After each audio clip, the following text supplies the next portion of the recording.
Hi, my name's Alicia. I'm 39. I'm going to videotape my life for a couple of days. I'm gonna let you know my family's been dealing with cancer ever since I was born. Before I was born, actually, too. My grandfather, my grandmother, my dad, and my aunt raised me.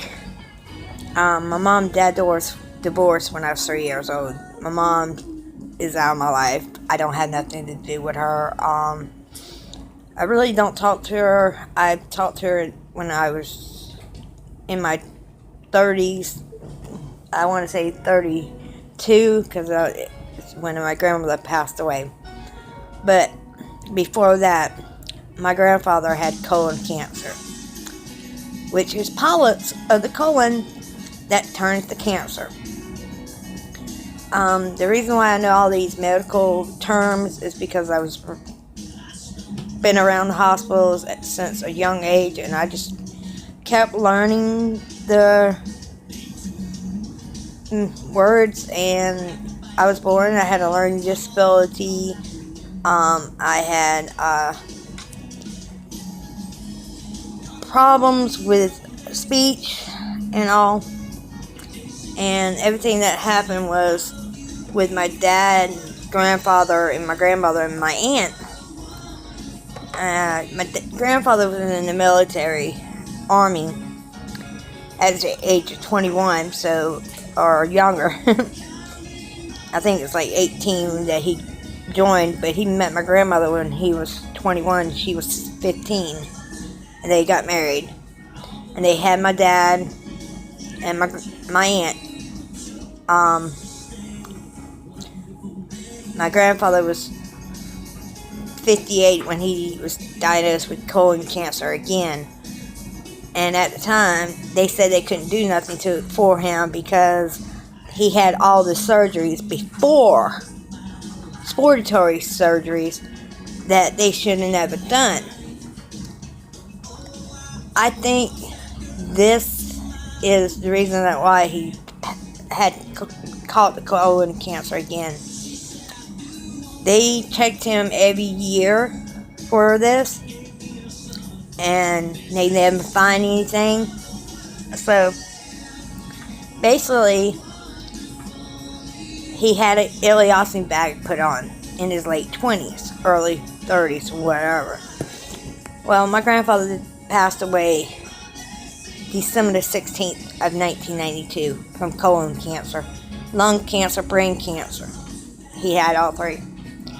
I was like his personal nurse at the age of 14, and because my cousin was 13 and she didn't live with us.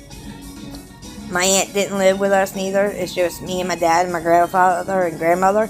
So on days that when I got out of school, my grandmother had to go to the store or doctor's appointment, she would leave me there to take care of my grandfather, to give him his IV fluid, give him his pain medicine, all kinds of stuff, because I knew how to put the IVs in. The nurse taught me at the hospital, showed me how to run the IV and find a vein, which he had a PICC line put in anyway, so the only thing I had to do is maybe change the line out of his arm, and that's 3 or 4 times a month. But he only lived for 3 weeks.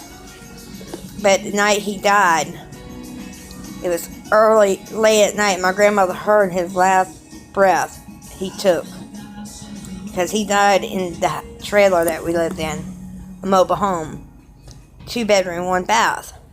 He was in the living room, I was in the bedroom. And my dad told my grandmother, when they called 911 to come out, my grandmother turned my radio on so I couldn't hear him. But if you see how emotional I get about my grandfather, I was so close to my grandfather. He helped me through school, first grade through 6th.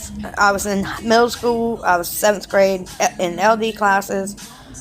Speech class, that was my thing. the whole school year was my learning disability, resource math, resource reading from kindergarten through 6th grade. Summer school, I would have to go I went for 3 years. I passed. Went to middle school, my 7th grade year, he went in the hospital. It hurt me. Because I was dealing with his death, and then I had to go back to school. I didn't go back to school until after Christmas holidays, after New Year's Day too. When I went back to school, I had a hard time dealing with depression because I lost my grandfather. I was very close to my grandfather, and I didn't have nobody to talk to when he passed away.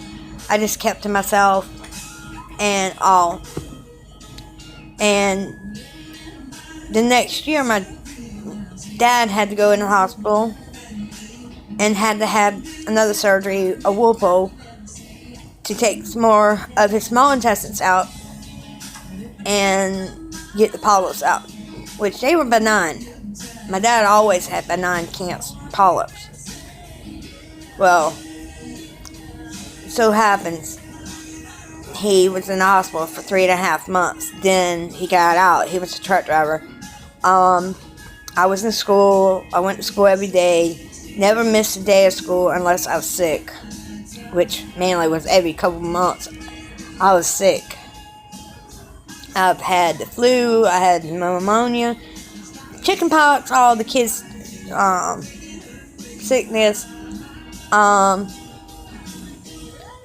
My grandmother got sick with emphysema. I had to take care of her. Then she got better with her lungs, cleared out. And then my dad had a